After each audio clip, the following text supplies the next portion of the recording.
اس مجسمے کو دیکھ کر، ٹھیک ہے، دوسرے لوگوں کو ہوشیار ہونے کی ہدایت دو۔ ابھی کسی کو ان پتھروں کا علم نہیں ہونا چاہیے، ورنہ تم جانتے ہو کہ دولت کیا چیز ہوتی ہے۔ یہ سب دیوانے ہو جائیں گے اور کہیں ان میں کشت و خون نہ شروع ہو جائے۔ ایک کام کرتے ہیں۔ وہ کیا؟ اس بات کو اپنے دل میں رکھتے ہیں۔ یہ تو بہت اچھی بات ہے، اور یہ پتھر اٹھا لیتے ہیں۔ تم دیکھ لو جیسا تم مناسب سمجھو۔ وہ باتیں کر رہے تھے اور زنبل ان کی ہر حرکت کو دلچسپی سے دیکھ رہا تھا، ان کی باتیں سمجھ رہا تھا اور چاروں طرف پھیل گئے۔ زنبل دل ہی دل میں ہنس رہا تھا۔ اس کا دل چاہ رہا تھا کہ ان دونوں سے کہے کہ نئے دور کے لوگوں، یہاں کبھی پرسکون بستیاں آباد تھی، یہ جگہ بھی کبھی جنت بنی ہوئی تھی، لیکن اب یہاں کوئی نہیں۔ کس سے خوفزدہ ہو رہے ہو؟ یہ علاقے پرجلال لوگوں کا تھا، اور اب یہاں کوئی نہیں ہوتا۔ اب تو ایک ویران صحرا میں صرف میرا وجود ہے، اور میں نے تمہاری دنیا دیکھنے کے لیے نہ جانے کتنی صدیاں گزار دی ہیں۔ مجھ سے خوف نہ کھاؤ، میں تو تمہارا اپنا ہوں۔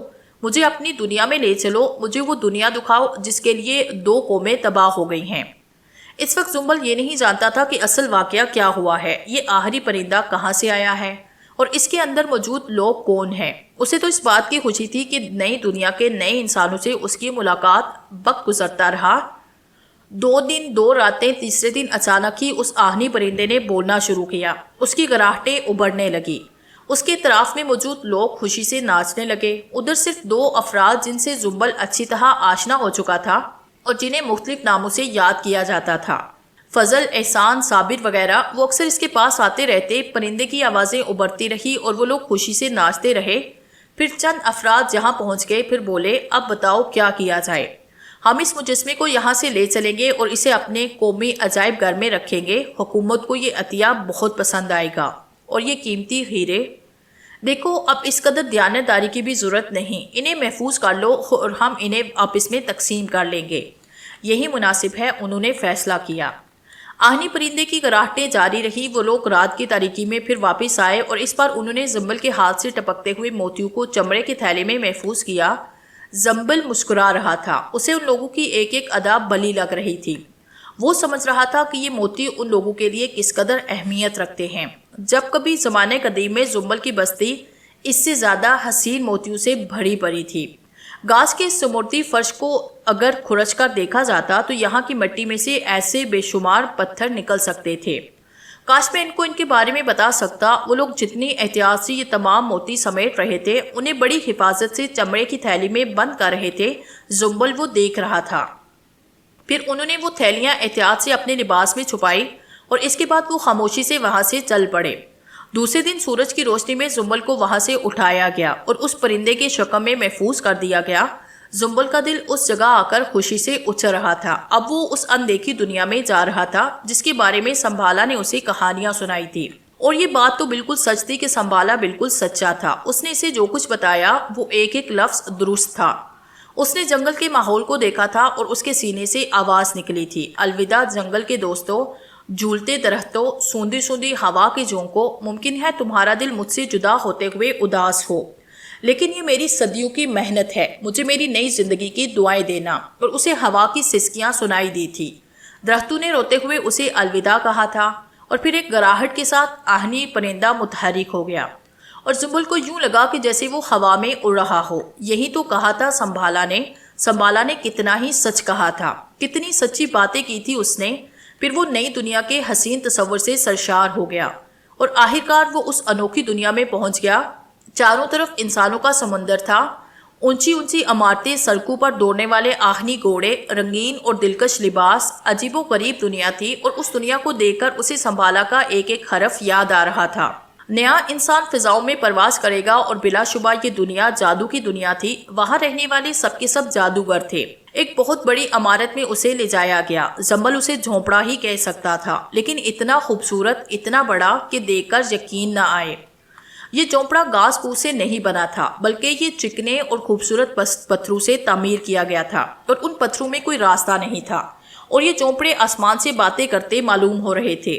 وہ دل و جان سے سنبھالا کا شکر گزار تھا جس نے اسے اس دنیا کی سیر کرائی تھی۔ یہ دنیا جسے صرف خوابوں کی دنیا کہا جا سکتا تھا، اسے اس خوبصورت گھر میں لایا گیا۔ پھر ایک بہت ہی خوبصورت جگہ اسے کھڑا کر دیا گیا۔ اسے دیکھنے کے لیے بہت سے لوگ آنے لگے اور یہاں سنبل نے نئے دور کی نئی لڑکیاں دیکھی جو ان جادوگروں کی اولادیں تھیں۔ ایسی حسین، ایسی پیاری، ایسے خوبصورت نقوش، ان کے ہونٹ سرخ پتھروں سے بنے ہوئے تھے اور ان کی آنکھیں سنگ موسیٰ اور نیلم سے بنی ہوئی۔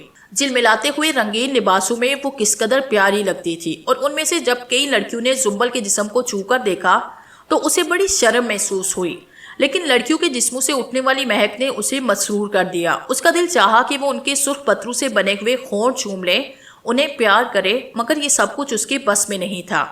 ابھی اس کی بند مٹھی میں بہت سے موتی تھے اور آخری موتی کے گر جانے کے بعد ہی وہ پتھر سے انسان بن سکتا تھا۔ بہرحال یہاں آنے کے بعد ایک نئی زندگی کا آغاز ہو گیا اور وہ اس آغاز سے بہت خوش تھا۔ یہی سب کچھ دیکھنے کے لیے تو اس نے اپنی دنیا، اپنی بستی چھوڑی تھی، اور یہی سب کچھ دوستوں کی تباہی کا سبب بنا تھا۔ اور اب یہ سب کچھ اس کے سامنے تھا۔ اسے لانے والے بہت خوش نظر آتے تھے۔ زنبل ان کی ایک ایک حرکت دیکھ رہا تھا۔ پھر اسی رات کو بیٹھ کر ان سب نے ان پتھروں کا بٹوارا کیا۔ انہیں یہ سب سفید اور سرخ پتھر بہت پسند تھے، لیکن وہ نہیں جانتے تھے کہ ان پتھروں کا اضافہ ہو سکتا ہے، یہاں تک کہ اسی رات اور سرخ موتی اس کی مٹھی سے نکل کر نیچے گر پڑا۔ لیکن یہ موتی اس نئے انسان کے ہاتھ لگا جو سفید کپڑے پہنے ایک عجیب سی چیز لیے اس جگہ کی صفائی کر رہا تھا۔ اس وقت زنبل کو یہاں لانے والے اس نئے آدمی نے اس سرخ موتی کو اٹھایا اور پھر اس کے چہرے پر عجیب سے تاثرات پھیل گئے۔ اس نے خوفزدہ نظروں سے چاروں طرف دیکھا کہ کوئی اسے دیکھ تو نہیں رہا۔ اس کے بعد یہ موتی جلدی سے اپنی جیب میں رکھ لیا۔ اس کے چہرے کی حالت عجیب سی ہو گئی تھی، یوں لگتا تھا جیسے وہ اچانک ہی بیمار ہو گیا ہو، نہ جانے کیوں، لیکن زنبل ہنس پڑا۔ عجیب لوگ ہیں یہ، پتھروں سے کتنی محبت کرتے ہیں۔ کتنی خوشی تھی اس کے چہرے پر، کیسا عجیب محسوس ہو رہا تھا۔ وہ کاش میں ایسے بہت سے موتی اسے دے سکتا۔ دن گزر گیا، سورج چھپ گیا، اندھیرا پھیل گیا، لیکن جھونپڑے میں درجنوں چاند نکل آئے اور زنبل خوف و حیرت سے ان روشن چاندوں کو دیکھنے لگا جن کی روشنی بہت تیز تھی۔ زمانے قدیم میں اس کے جھونپڑوں میں مشعلیں جلتی تھی، بسلی والے مشعلیں اور جانوروں کی چربی سے بنائے ہوئے چراغ جلایا کرتے، لیکن ایسی تیز روشنی والے چاند تو بس آسمان پر ہی چمکتے تھے، اور ان کی روشنی میں اس قدر نہیں ہوتی تھی۔ ایسے چاند کی روشنی میں وہ کئی بار بینا کے ساتھ ندی کے کنارے جا کر بیٹھا۔ ان دونوں نے زندگی کے بہت سے سفر طے کیے تھے، لیکن ایک بات اور عجیب تھی، وہ چاند سنہری تھا، یہاں تو بہت سے چاند مختلف رنگوں میں نکلے ہوئے تھے، اور یہ چاند صرف اسی عمارت کے اندر تھے۔ زنبل کا دل چاہا باہر نکلے ہوئے ان بہت سے چاندوں کو دیکھے، لیکن اس خواہش کی تکمیل اس کے بس میں نہیں تھی۔ البتہ ایک سوراخ اس کی نگاہوں کے سامنے تھا جہاں سے وہ باہر کے کھلے ہوئے آسمان کو دیکھ سکتا تھا۔ روشن رات گزر گئی، صبح کا اجالا نمودار ہو گیا۔ وہ لوگ جو اسے یہاں تک لے کر آئے تھے اس کے لیے کچھ منصوبے بنا رہے تھے۔ بہرحال اسے اس بات سے کوئی غرض نہیں تھی، اجنبی دنیا اور اس کے لوگ اس کی زندگی کا سب سے بڑا خواب تھے، اور اب یہ خواب پورا ہوتا ہو رہا تھا۔ وہ اپنے اپنے کاموں میں مشغول ہو گئے اور زنبل حیرت اور دلچسپی سے ان کے مشاغل دیکھتا رہا۔ وقت گزرتا رہا، دن ڈل گیا، سورج چھپنے میں تھوڑی دیر تھی جب ایک بار پھر انہوں نے بڑے اہتمام سے اسے اٹھایا اور اسے ایک عجیب سی چیز پر رکھ کر وہاں سے چل پڑے۔ نہ جانے اب وہ کہاں جا رہے ہیں، زنبل نے سوچا، لیکن کہیں بھی جا رہے ہوں اب اسے اس سے کوئی غرض نہیں تھی۔ وہ تو اس نئی دنیا میں گزرنے والے ہر لمحے سے لطف اندوز ہو رہا تھا۔ اس آرزو کی تکمیل کے لیے تو اس نے بہت بڑی قربانی دی تھی۔ سینکڑوں زندگیوں کی قربانی، دو قبیلے مکمل طور پر تباہ ہو گئے تھے اور اس نے صدیاں ایک ویرانے میں کھڑے کھڑے گزار دی تھی۔ اب اسے ان نئے دوستوں پر مکمل اعتماد تھا، بڑی محبت اسے ان سے، انہی کے لیے تو اس نے یہ سب کچھ کیا تھا۔ چنانچہ وہ اسے جہاں میں بھی لے جائے اسے اس سے کوئی غرض نہیں تھی۔ ایک اور بڑی سی جگہ اسے اتارا گیا اور تھوڑی دیر کے بعد اس نے جو کچھ دیکھا اس نے اسے حیران کر دیا۔ بہت بڑے بڑے عظیم الشان گھر پانی پر تیر رہے تھے اور پانی کی وسیع و عزیز چادر تحت نظر پھیلی ہوئی تھی۔ یہی تو سمندر ہے، یہی تو سمندر ہے جس کے بارے میں سنبھالا نے اسے بتایا تھا، اور اس سے کہا تھا کہ اسے نئی دنیا میں جو کچھ نظر آئے گا وہ ناقابل یقین ہوگا۔ وہ فضاؤں میں اور ہواؤں میں تو سفر کر کے اپنی دنیا سے یہاں تک آیا تھا، اب اسے پانی کے سینے پر بھی سفر کرنا تھا۔ اس نے تو گنگناتی ندیاں دیکھی تھی جن کی تہہ میں رنگین پتھر صاف نظر آتے تھے، لیکن یہ پانی بہت عجیب تھا۔ واقعی سنبھالا ٹھیک کہتا تھا، یہ نئے انسان تو پانی پر بھی دوڑتے پھرتے ہیں، ان کے جھونپڑے بھی کیسے عجیب ہیں۔ نئی دنیا کی ہر بات حیرت انگیز تھی۔ کاش میں جلدی سے انسان بن جاؤں، میرے ہاتھ کا آخری پتھر بھی ہاتھ سے گر جائے، میں ان سے دوستی کروں، انہیں اپنی داستان سناؤں اور پھر ان سے کہوں کہ مجھے اپنی دنیا اچھی طرح دکھاؤ۔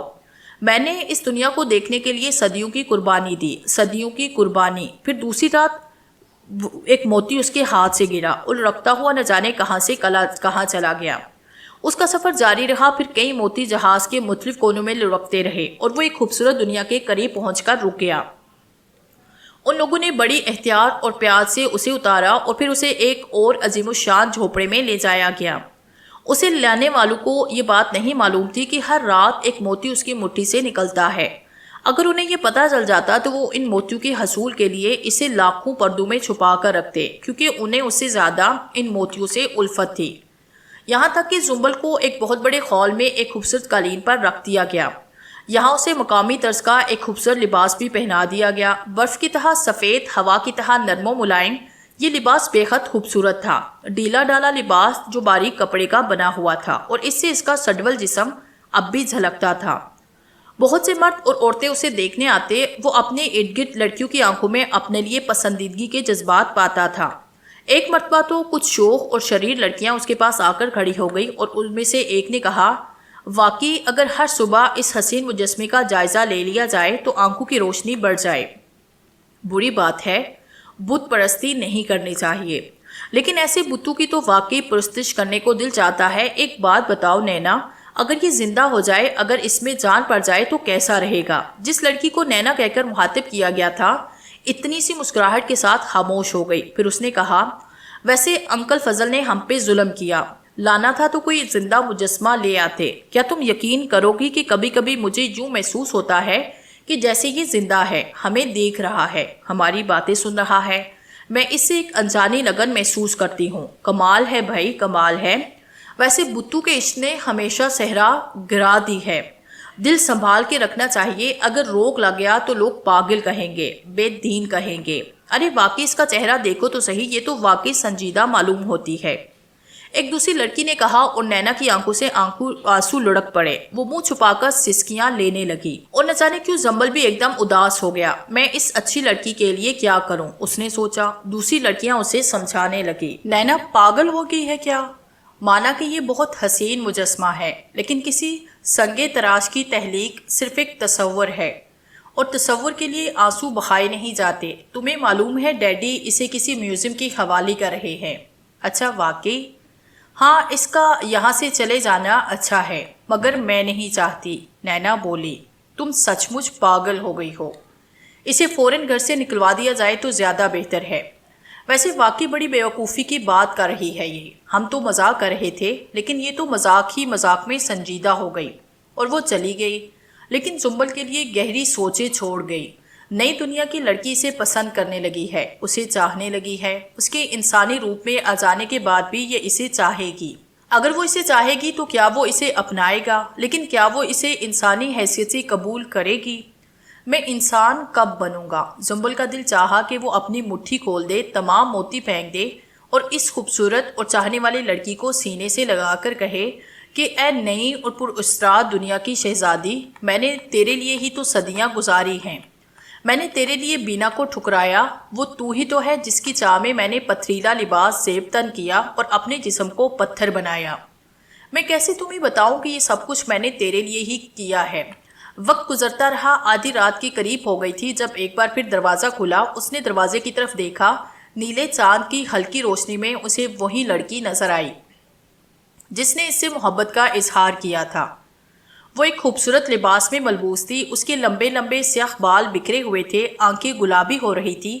آہستہ آہستہ وہ اس کے قریب پہنچ گئی، وہ عجیب انداز سے دیکھ رہی تھی، یوں محسوس ہوتا تھا جیسے اس کی آنکھیں سو رہی ہوں، اور پھر اس کی خوابیدہ آواز ابھری، پتھر کے شہزادے۔ زمانے قدیم میں بہت سی داستانیں لکھی گئی ہیں، کہا جاتا ہے کہ انسان کی طلب اسے بہت کچھ دے دیتی ہے، اور وہ جو چاہتا ہے پا لیتا ہے، شرط یہ ہے کہ طلب سچی ہو۔ میری طلب سچی ہے، جب سے تو میری نگاہوں میں آیا ہے میرے دل کی دھڑکنوں کا رنگ تبدیل ہو گیا ہے۔ اے حسین بت، تو یقین کر میرے دل میں تیرے لیے صرف پاک جذبے ہیں، میں کچھ بھی نہیں چاہتی تجھ سے سوائے اس کے کہ تو مجھے دیکھ کر مجھ سے بات کر، میرے ساتھ رہ۔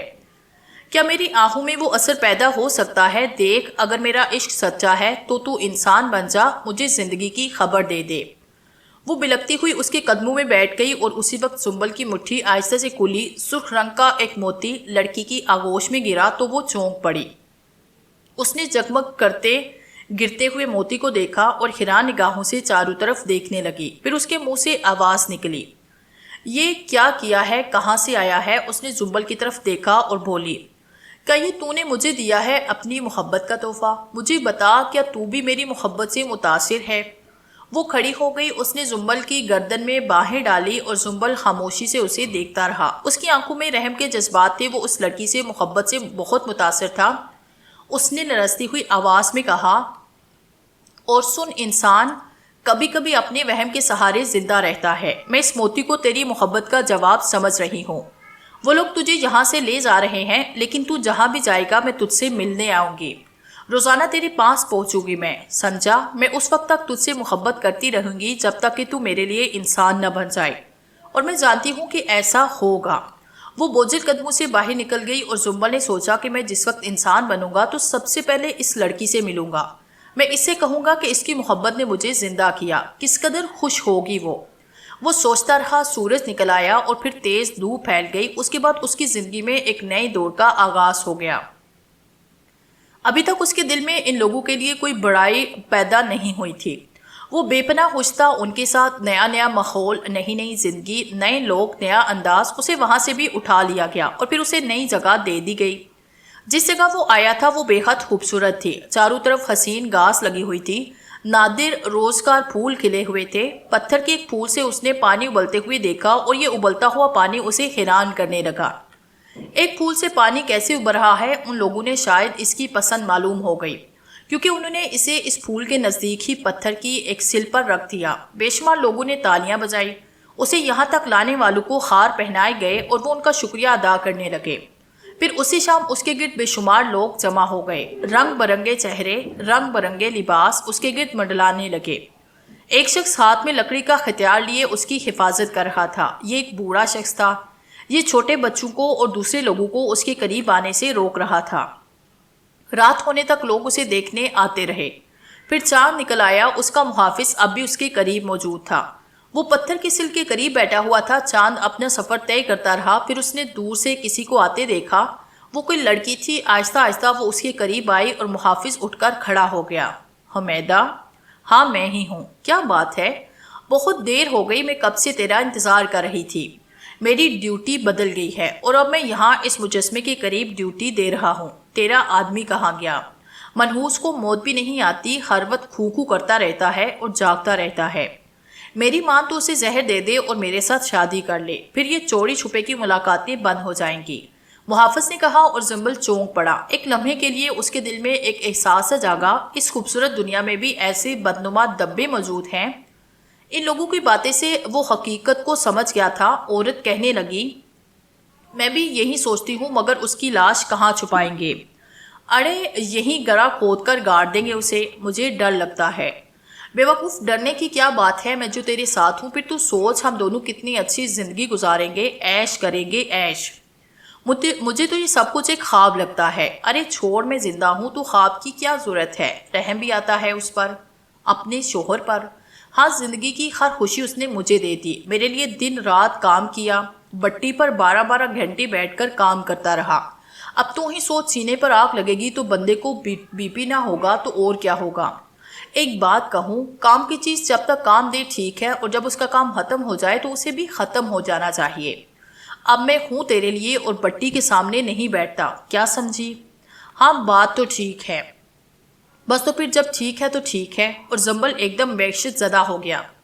اس نے اپنی آنکھوں سے جو دیکھا اسے دیکھ کر اسے بے حد افسوس ہوا۔ اس کا دل چاہا کہ ایسے برے لوگوں سے ناواقف اس حسین دنیا کے حسین لوگوں کو بتا دے کہ اس گندگی کو اپنے آپ سے جدا کر دو، ورنہ تمہاری دنیا میں ایک بدنما داغ لگ جائے گا۔ لیکن وہ اپنی آواز کس تک پہنچا سکتا؟ وہ مجبور تھا، اور اس کے بعد پہلی بار وہ تھوڑا سا دکھی ہو گیا۔ برے لوگ تو ان بستیوں میں بھی تھے جو ایک دوسرے کا خون بہانے سے گریز نہیں کرتے تھے۔ یہاں بھی ایسے لوگ ہیں جو ایک زندہ انسان کو اس لیے موت کے گھاٹ اتارنا چاہتے ہیں کہ وہ اب کچھ کرنے کے قابل نہیں رہا۔ آج کی رات کا موتی اس کے ہاتھ سے نیچے گر پڑا اور لڑک کر ایک گڑھے میں پہنچ گیا۔ دوسرے دن جب سورج نکلا نینا اس کے پاس آ گئی۔ وہ اس کے سامنے کھڑے ہو کر اسے دیکھتی رہی اور زنبل اس کی آنکھوں کی بے بسی محسوس کرتا رہا۔ اس کا دل کرتا رہا، لیکن وہ کیا کر سکتا تھا؟ پورا دن بے شمار لوگ اسے دیکھنے آتے، لیکن نہ جانے کیوں وہ آج اتنا خوش نہیں تھا جتنا پہلے روز تھا۔ پچھلی رات کے واقعات نے اسے اداس کر دیا۔ وہ تو محبت کا پجاری تھا، اس نے تو اپنی محبت کی خاطر اپنی دنیا چھوڑی تھی، اور اس نئی دنیا کا عاشق تھا۔ اپنی پسندیدہ جگہ پر گندگی دے کر اسے کافی دکھ ہوا۔ پھر اس رات اس کی آنکھوں میں تاریکی چھا گئی۔ اس کا محافظ اس کے سامنے بیٹھا تھا کہ وہی عورت دوڑتی ہوئی آئی اور کھامتے ہوئے لہجے میں بولی، میں نے اسے زہر دے دیا ہے، میں نے اسے مار ڈالا ہے، وہ ایریاں رگڑ رگڑ کر مر گیا ہے، اب بتا کیا کریں؟ مار ڈالا؟ ہاں، اس کی لاش بستر پہ پڑی ہے، جلدی کر کچھ کر ورنہ پولیس کو پتہ چل جائے گا۔ چل، محافظ نے کہا اور اس کو چھوڑ کر عورت کے ساتھ آگے بڑھ گیا۔ زنبل کو کچھ نظر نہیں آ رہا تھا، وہ بے بسی سے کھڑا، اس کا دل رو رہا تھا۔ محافظ پھر واپس نہیں آیا۔ رات بہت اداس گزری، دوسری صبح بھی خوشگوار نہیں تھی۔ نینا حسب معمول اس کے پاس آئی۔ آج وہ محافظ موجود نہیں تھا، چنانچہ وہ اس کے بالکل قریب آ کر کھڑی ہو گئی، اسے دیکھتی رہی، پھر واپس چلی گئی۔ زنبل اپنی جگہ کھڑا رہا اور دن گزرتے رہے۔ نینا 6-7 دن تک آتی رہی، پھر اس نے بھی آنا بند کر دیا۔ لیکن ایک شام وہ واپس آئی تو اس کے ساتھ ایک خوبصورت سا نوجوان تھا۔ زنبل کے قریب پہنچ گئی، اب اس کے چہرے پر مسکراہٹ تھی۔ تو یہ ہے آپ کا محبوب نینا؟ پتھر کا ایک معمولی سا بت ہے، بس حسن نظر ہے، ورنہ یہ اتنا حسین بھی نہیں۔ دیوانگی ہے میری دیوانگی، لیکن میں نے تمہیں اسی کے روپ میں دیکھا ہے، اور اب یہ پتھر نہیں، تم میرے محبوب ہو۔ زنبل کا دل لرز گیا۔ نینا کی محبت اس کے دل کی گہرائیوں میں اترتی جا رہی تھی۔ اس نے نینا کو فراموش کر دیا تھا۔ یہ لڑکی اسے اتنا چاہتی ہے، لیکن یہ اسے نوجوان کی آواز سنائی دی۔ پھر اب کیا خیال ہے؟ کیا میں ان محترم سے بھی آپ کے بارے میں گفتگو کروں؟ نہیں، تم سحر شکن ہو، تمہاری ایک جھلک نے اس پتھر کو شکست دے دی ہے۔ یہ پتھر ہے اور تم انسان، اس کا اور تمہارا کیا مقابلہ؟ آؤ۔ نینا نے نوجوان کے بازو میں ہاتھ ڈالا اور آگے بڑھ گئی۔ زنبل کا دل رو پڑا، اس کی بے آواز آہ نکلی، نہیں، نئی دنیا کے انسانوں، میرا ذہن خراب مت کرو اپنی طرف سے۔ کہ تمہاری دنیا کے لوگوں کے دل ایسے بھی ہیں؟ اگر تم سب ایک ہی سیاہی کے رنگ میں رنگے ہوئے ہو تو پھر تم نے یہ حسین دنیا کیسے تعمیر کر لی؟ یہ دنیا تو بہت خوبصورت ہے۔ ایک بیوی نے اپنے شوہر کو موت کی نیند سلایا، ایک محبت کی متوالی نے چند لمحوں میں محبت کے تاج محل کو مسمار کر دیا۔ اگر نئی دنیا یہی ہے تو پھر تمہاری اس دنیا میں اور میری اس دنیا میں کوئی فرق تو نہیں تھا، بلکہ یہاں تو معصوم پرندے بھی نہیں ہیں، وہ محبت کرنے والے ہرن بھی نہیں جو پیار کی بانسری بجتے ہی دوڑتے ہوئے قریب آ جاتے ہیں، اس اعتماد کے ساتھ کہ بانسری بجانے والا انہیں کوئی نقصان نہیں پہنچائے گا۔ پرندے بانسری نواز کے شانوں پر بیٹھ جاتے اور محبت کا اظہار کرتے۔ نئی دنیا کے لوگوں، یہ تو کوئی بات نہ ہوئی، میرے دل کو خراب مت کرو، میں نے تو تمہارے لیے صدیاں گزار دی ہیں، صدیوں انتظار کیا ہے۔ رات کی تاریکی زنبل کے دکھتے دل کو سکون دینے کی کوشش کرنے لگی، اور آدھی رات کو اس کے ہاتھ سے سرخ موتی ٹپک پڑا۔ اس کی بند مٹھی کھل گئی، تب اس نے اپنے خالی ہاتھ کو دیکھا، اب اس ہاتھ میں کچھ بھی نہیں رہا تھا۔ اس نے ایک سخت آنکھ بھری اور ہاتھ کو چہرے کے قریب کر کے دیکھنے لگا۔ تب اسے ایک عجیب سا احساس ہوا، بے حد عجیب سا احساس۔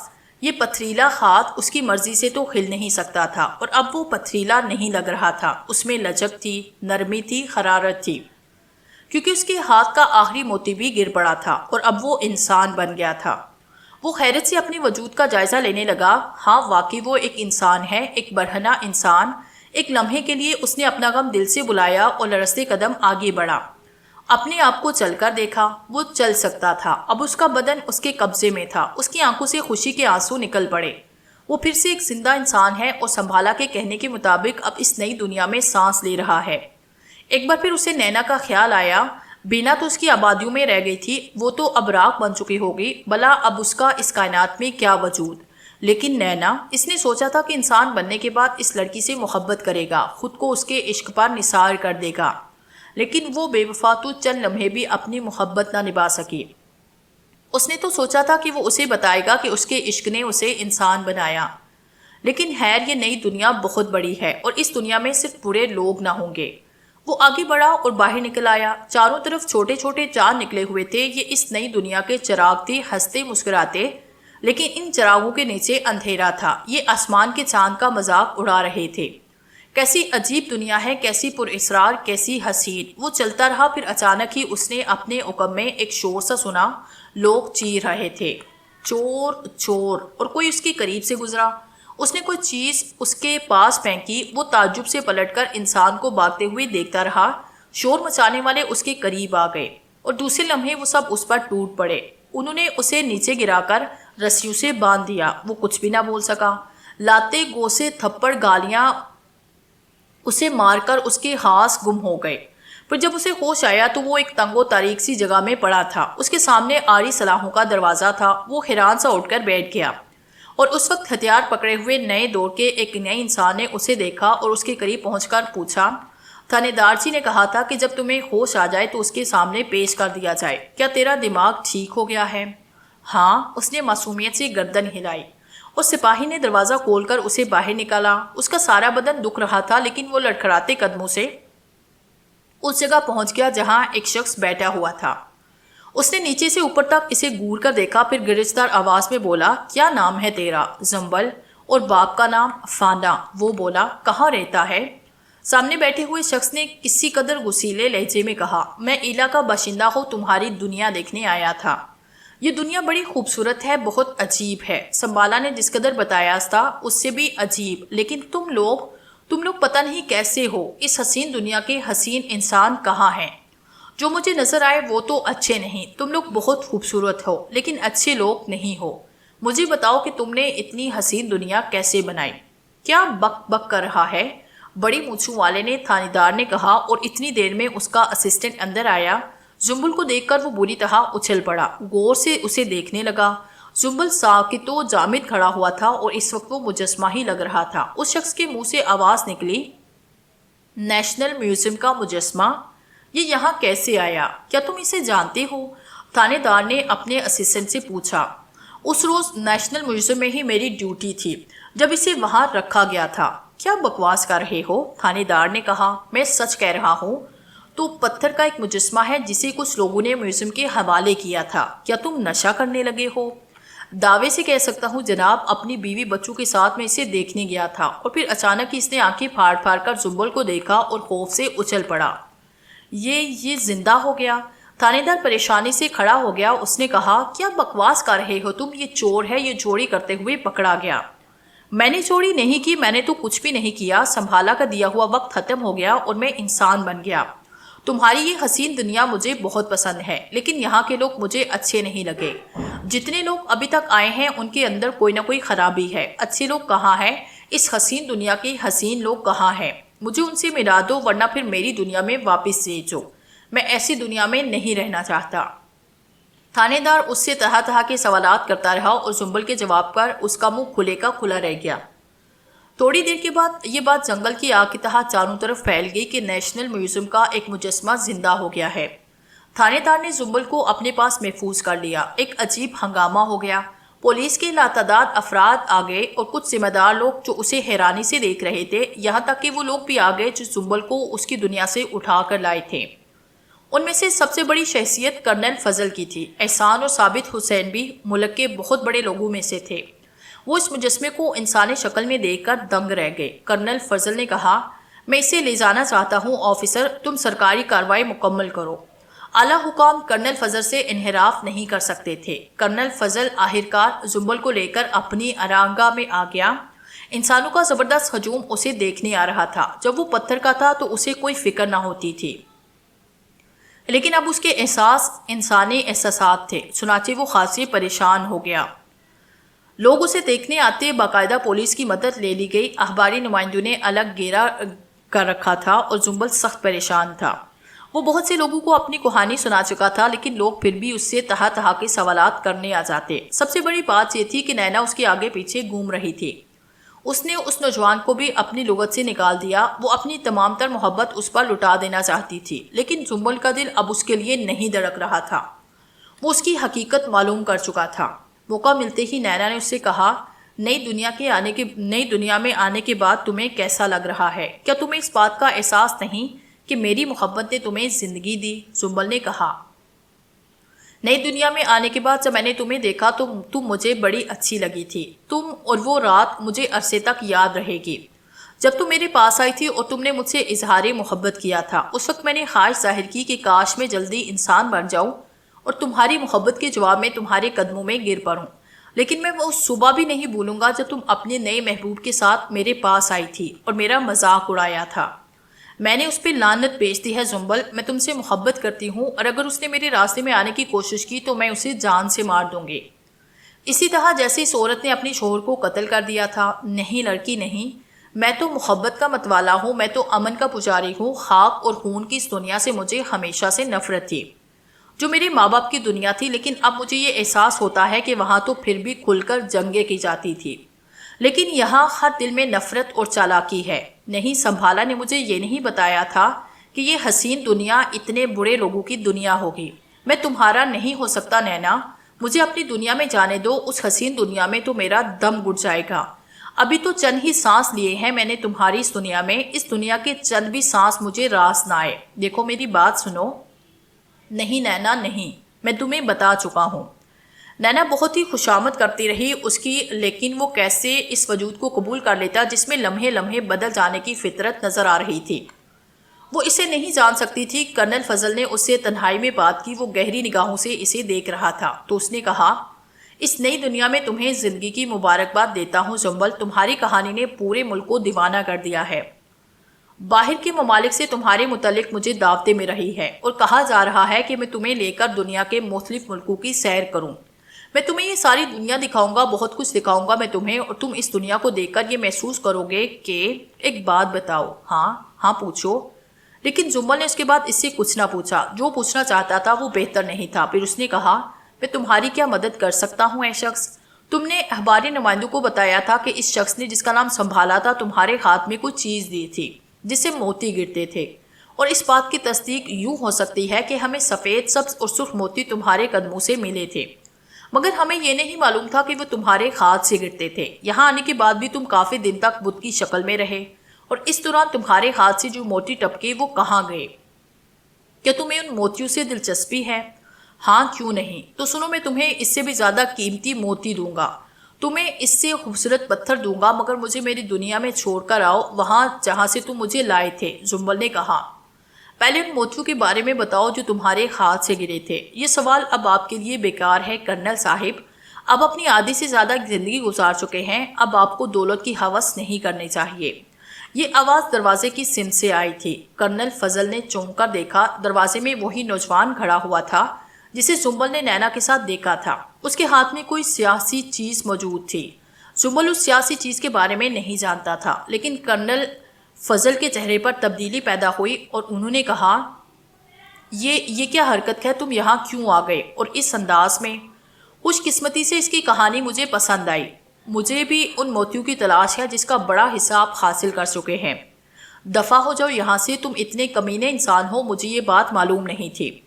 ہاں انکل، اس دنیا میں ہر شخص کمینہ ہے، دولت اور عورت کے حصول کے لیے سب کچھ جائز ہے۔ اب آپ اس آرزو کو دل میں لیے سکون کی نیند سو جائے کہ آپ وہ موتی حاصل کر سکیں گے۔ یہ دور اب ہمارا ہے اور ہمیں اس کے لیے موقع دیجیے، نوجوان نے کہا، اور اس کے ہاتھ میں دبی سیاہ سی چیز سے اس کی زبان باہر نکلی۔ زنبل نے حیران نگاہوں سے کرنل کے سینے سے ابلتے ہوئے خون کو دیکھا اور محسوس کرنے لگا کہ وہی کھیل ہو رہا ہے جو ایلا بستی اور دوسری بستی کے درمیان ہوا تھا، یعنی آگ اور خون کا کھیل۔ اس کے بعد اس نوجوان کے اشارے پر بہت سے اور نوجوان اندر گھسے جنہوں نے اپنے چہروں پر سیاہ کپڑے باندھے تھے۔ نوجوان نے انہیں اشارہ کیا اور بولا، اسے باندھ دو اور اس کے منہ پر کپڑا بھی ٹھونس دینا، اور پھر وہ زنبل کو اس طرح قابو میں کر باہر آئے، اور تھوڑی دیر کے بعد ایک اور خوبصورت جھونپڑے میں انہوں نے زنبل کو زنجیروں سے باندھ دیا۔ زنبل پریشان تھا، غمزدہ تھا، یہاں بندے بندے اسے کافی وقت گزرا۔ اس کے بعد وہی شیطان نوجوان اندر داخل ہوا۔ اس نے زنبل سے ان موتیوں کا پوچھا جو یہاں اس کے ہاتھ سے گرتے تھے۔ زنبل نے کہا کہ اسے کچھ نہیں معلوم کہ وہ موتی کہاں چلے گئے، اسے تو موتیوں سے دلچسپی نہیں۔ تب چمڑے کا ہنر زنبل کے جسم پر برسنے لگا، اس کے پورے بدن پر سرخ لکیریں پڑ گئی جس سے خون رس رہا تھا۔ نوجوان اسے مارتے ہوئے بار بار کہتا کہ میں تجھے ختم کر دوں گا ورنہ مجھے ان موتیوں کے بارے میں بتا۔ دیکھو، میں تم سے کہہ چکا ہوں کہ مجھے ان کے بارے میں کچھ نہیں پتا، لیکن میں تم سے وعدہ کرتا ہوں کہ اس سے بھی زیادہ اچھے پتھروں کا پتہ بتا سکتا ہوں میں۔ مجھے میری دنیا میں لے چلو، وہاں ایسے پتھر پانی میں بکھرے ہوئے ہوتے ہیں، وہ گھاس کے نیچے بے شمار تعداد میں موجود ہیں، ہواؤں نے انہیں کچی مٹی کے نیچے دبا دیا ہے۔ کون سی ہے تیری دنیا، کہاں ہے، مجھے اس کے بارے میں بتا۔ میری بستی کا نام ایلا تھا، اس کے قریب ہی دوسری بستیاں آباد تھی، بس اس کے علاوہ مجھے کچھ نہیں معلوم۔ اور اس کے اس جواب پر نوجوان دانت پیس کر اس کے پورے بدن پر کوڑے برسانے لگا۔ شائیں شائیں کی آواز کے ساتھ زنبل کے بدن پر سرخ لکیریں نمودار ہوتی رہی اور پھر اس کے حلق سے کراہیں بلند ہونے لگی۔ اسی وقت اس نوجوان کے ایک ساتھی نے کہا، ایک بات سنو، کرنل کے علاوہ احسان اور صابر بھی اس کے ساتھ تھے، انہیں ضرور معلوم ہوگا کہ یہ اسے کہاں سے لائے تھے۔ اس بات پر نوجوان رک گیا، پھر اس نے گردن ہلاتے ہوئے کہا، ہاں واقعی یہ تو یاد ہی نہیں رہا تھا، تم نے خوب یاد دلایا۔ آج ہی رات کو ان دونوں نے بوڑھے کتو سے اس کا پتہ معلوم کرنے کے لیے انہیں بھی ختم کر دیں گے۔ نوجوان نے خونخوار نگاہوں سے زنبل کو دیکھا، اس کے بعد ہاتھ سے کوڑا پھینک دیا۔ زنبل درد سے کڑاہتا رہا، اپنے درد سے نہیں بلکہ ان دو افراد کے درد سے اسے دکھتا کہ اب 2 زندگیاں اور ضائع ہو جائیں گی۔ کاش سنبھالا نے مجھے یہ بھی بتا دیا ہوتا کہ یہ دنیا بہت خوبصورت ہوگی، اس میں رہنے والے سمندر کی گہرائیوں میں، آسمان کی وسعتوں میں سفر کریں گے، یہاں بہت خوش ہوگا، لیکن اس دنیا کے لوگ بہت برے ہوں گے، بہت برے۔ کاش وہ مجھے اس نئی دنیا کی کہانیاں نہ سنایا کرتا۔